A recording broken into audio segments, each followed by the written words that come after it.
देखते हैं AC alternating current और डायरेक्ट करंट के बीच में डिफरेंसेस। देखो बहुत सिंपल सी बात है। सबसे पहले आपको ये ग्राफ समझना होगा। ये हमारा एसी करंट का ग्राफ है और ये हमारा डीसी करंट का ग्राफ है। तो इसमें क्या अंतर समझ में आ रहा है?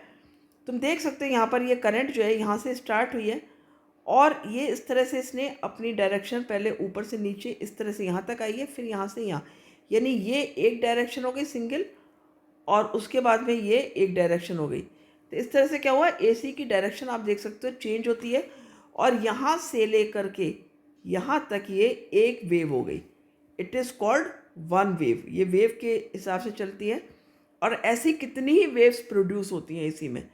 ठीक है, तो एसी में क्या है, डायरेक्शन चेंज होती है। इसको इस तरह भी समझ सकते हो कि जैसे यदि मैंने यहाँ पर ये सर्किट बना रही हूँ सिंपल सा, और ये आपका इसका सोर्स है, एसी का सोर्स हम कैसे शो करते हैं, इस तरह से। कौन सी करंट है, एसी, एसी का सोर्स है। अब यहाँ पर क्या है, जो डायरेक्शन होगी करंट की, पहले एक बार क्लॉकवाइज हो गई सपोज, फिर उसने चेंज की डायरेक्शन और फिर कौन सी डायरेक्शन होगी उसकी, एंटी क्लॉकवाइज। तो कुछ इस तरह से डायरेक्शन चेंज होती है और ये एक वेव बनती है। और 1 सेकेंड में आप इसको लिख सकते हो number of waves in 1 second. Number of waves, कितनी वेव्स बनी 1 सेकेंड में, इन 1 सेकेंड। इसको हम क्या कहते हैं, इसको हम कहते हैं फ्रीक्वेंसी। ठीक है, इसे फ्रीक्वेंसी माना जाता है। और जो डीसी करंट है इसमें डायरेक्शन आप देख रहे हो चेंज नहीं होती है। और जो डीसी करंट का जो सर्किट आप बनाते हो वो कैसे बनाते हो, सेल या बैटरी लगा करके। तो जो डीसी का जो सोर्स है वो सेल या बैटरी होता है, एसी का सोर्स जनरेटर होता है। एसी का सिंबल ये है और डीसी का सिंबल आपका इस तरह से बनता है। तो यहाँ पर फ्रीक्वेंसी जो है ज़ीरो होती है, डीसी में कोई फ्रीक्वेंसी नहीं होती है, ज़ीरो फ्रीक्वेंसी होती है। फ्रीक्वेंसी क्या है यहाँ पर, ज़ीरो, क्योंकि यहाँ पर फ्रीक्वेंसी क्या है, डायरेक्शन चेंज होना है। यहाँ पर डायरेक्शन कांस्टेंट है, तो यहाँ पर डायरेक्शन चेंज ही नहीं हो रही है। डायरेक्शन चेंज नहीं हो रही तो कोई फ्रीक्वेंसी नहीं है। यहाँ पर डायरेक्शन चेंज हो रही है तो फ्रीक्वेंसी है।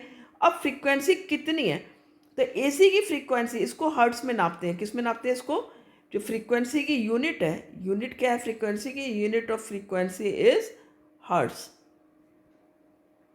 एच से शो करते हैं इसको। तो यहाँ इंडिया में फ्रीक्वेंसी कितनी है इसकी, 50 हर्ट्स है। एसी करंट की फ्रीक्वेंसी इंडिया में 50 हर्ट्स है, जबकि डीसी की फ्रीक्वेंसी 0 होती है। तो एक तो बड़ा डिफरेंस आपने देखा कि फ्रीक्वेंसी से रिलेटेड हो गया। तो ये समझ में आ गया फ्रीक्वेंसी 50 हर्ट्स का क्या मतलब हुआ, कि ये जो वेव बनी है, ये जो कंप्लीट एक वेव बनी है, तो ऐसी 50 वेव्स बनेंगी इन 1 सेकेंड। 50 वेव्स इन 1 सेकेंड बनेंगी। ये हुआ आपका 50 हर्ट्स। इसको हमने क्या कहा, 50 हर्ट्स। 50 वेव्स 1 सेकेंड में बनना। तो यानी डायरेक्शन कितनी बार चेंज हुई करंट की, करंट की डायरेक्शन चेंज हुई 100 टाइम्स। ठीक है, it means direction of current कितनी बार चेंज हुई, direction of current changes in 100 times. 100 times current की डायरेक्शन चेंज होती है। क्लियर हुआ यहाँ पर। तो ये तो हुआ एसी में कि एसी में कितनी फ्रीक्वेंसी है, एसी का सोर्स क्या है, हो गया आपका डीसी का सोर्स क्या है, एसी की डायरेक्शन के रिगार्डिंग हो गया, डीसी की डायरेक्शन हो गया। तो ये हमने पॉइंट्स लिख सकते हो आप। सेकेंडली आप देख रहे हो यहाँ पर, यदि हमने कहा कि करंट, यहाँ पर करंट है, सपोज यहाँ पर ये टाइम है, ठीक है, तो यहाँ पर करंट 5 एम्पियर की यदि हमने सेंड की है, या 5 एम्पियर करंट आपके सर्किट में आ रही है, तो ये देख रहे हो ना कि करंट क्या है, एकदम से तो नहीं बढ़ गई 5 एम्पियर पे, ज़ीरो से, ये ज़ीरो है, ज़ीरो से लेकर के बढ़ रही है, तब 5 एम्पियर पे पहुँची यहाँ पर, फिर आकर के फिर ज़ीरो हो गई यहाँ पर, फिर यहाँ पर बढ़ी और यहाँ पर फिर 5 पे हो गई, फिर ज़ीरो हो गई। तो क्या हुआ है, करंट जो है वो बढ़ रही है, घट रही है, बढ़ रही है, घट रही है। तो यानी जो करंट का मैग्नीट्यूड है वो भी यहाँ पर क्या है, चेंज हो रहा है। ठीक है, आप लिख सकते हैं यहाँ पर मैग्नीट्यूड ऑफ करंट भी चेंज हो रहा है, magnitude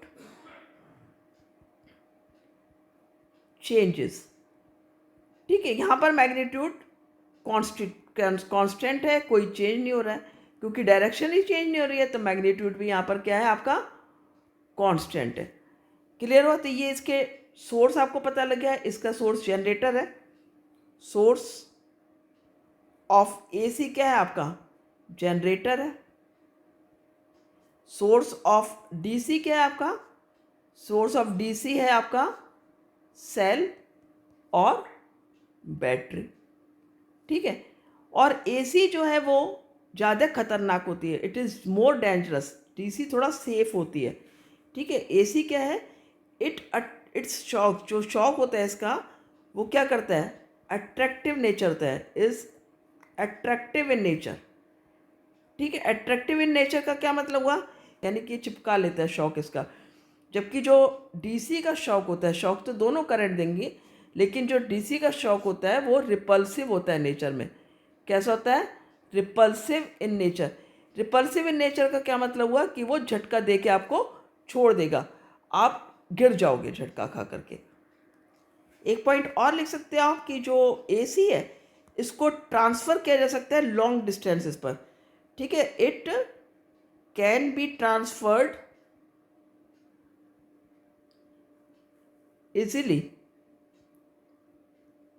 without much loss of energy, without much loss of energy. आप बिना एनर्जी के लॉस के इसको लॉन्ग डिस्टेंसेस पे ट्रांसफ़र कर सकते हो, ठीक है, कितनी भी दूरी पर। तुम्हें पता है कि जनरेशन तो करंट का एक जगह हो रहा है, लेकिन उसको ट्रांसफ़र हर जगह किया जा रहा है। सपोज़ हम किसी सिटी में रहते हैं, आप किसी सिटी में रहते हो, तो उसी सिटी में तो नहीं लगे हैं ना सारे के सारे प्लांट, तो जहाँ से भी ट्रांसफ़र हो रहा है लॉस नहीं होगा। जबकि जब डीसी करंट की हम बात करते हैं तो डीसी में क्या होगा, ड्यूरिंग ट्रांसफ़र एनर्जी लॉस होता है। It can not be transferred